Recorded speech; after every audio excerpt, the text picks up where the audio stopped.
Again, really chuffed to be asked by David and Jackie, who I've known for a long, long time now. I used to be in a band with David called the Old Spice Boys. I don't know whether he wants to confess to that, but it was good fun. Anyway, andrewbaisley.com if you want to find out a bit more about what I do.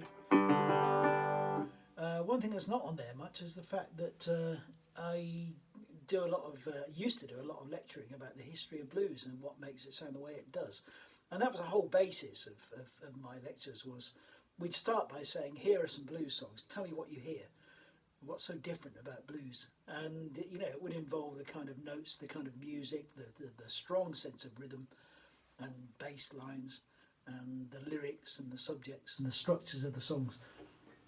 And one thing that always came out of it really strongly was the influence of religious music. And it was later called gospel music, but I tend to avoid that term because it wasn't introduced until, I think, early 1950s.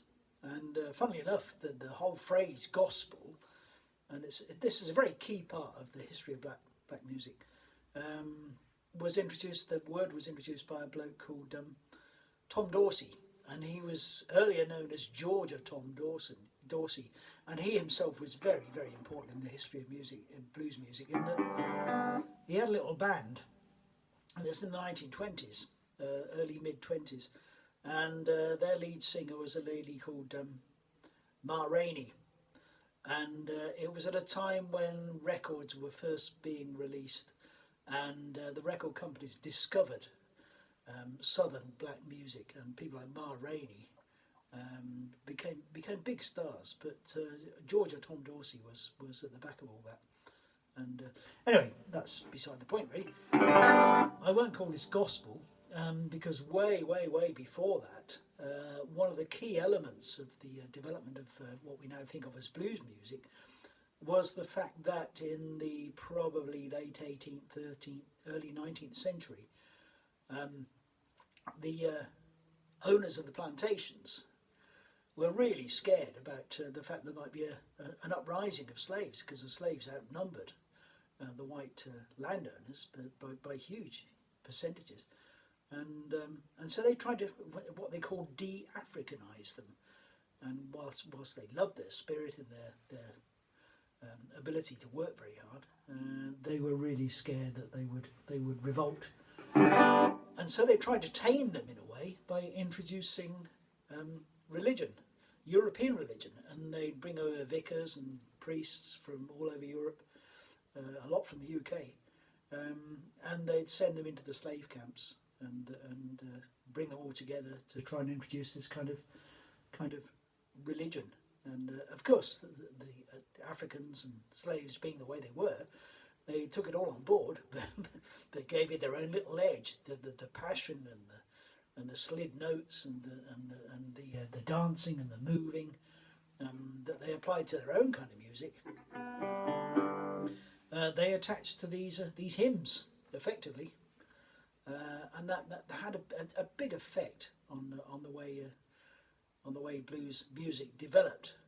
Not just the words, but also the shape. The structure of the songs, the sequences, the 12-bar and all that kind of stuff. Anyway, enough of that.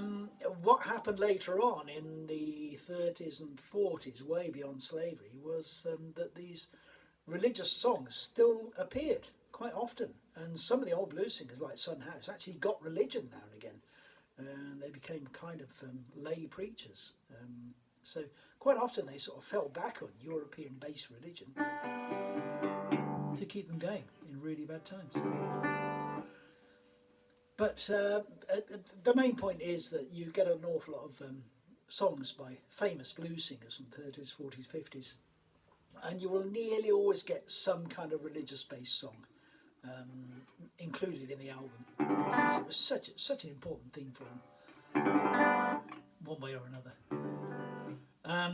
This one is one of my favourites. It's a bit tongue-in-cheek. It's called Samson and Delilah, and it was made most famous by Reverend Gary Davis. But this interpretation was from a great young white blues player in America from about 20 years ago called Charlie Parr. And he just picked up the whole spirit of that era of blues. You know, it's a bit fumbly, it's a bit shambolic. The words are based on biblical stories. But it's all about passion and rhythm. It's the story of Samson and Delilah. David and Jackie, if you want to ignore all that stuff, I'll just wait a couple of seconds and you can cut it all out if you want to.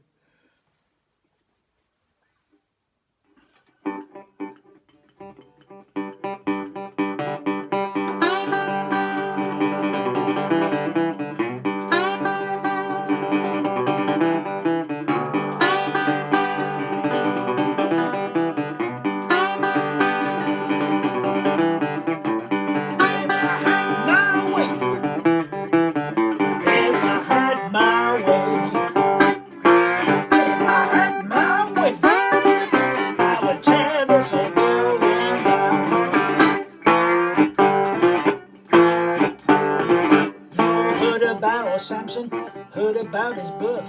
Samson was the strongest man that lived on earth. You know, one day Samson, he was walking along, looked on the ground, he saw an old jawbone. You know, he ripped his chain, they broke like threads. Bees made honey in that lion's head.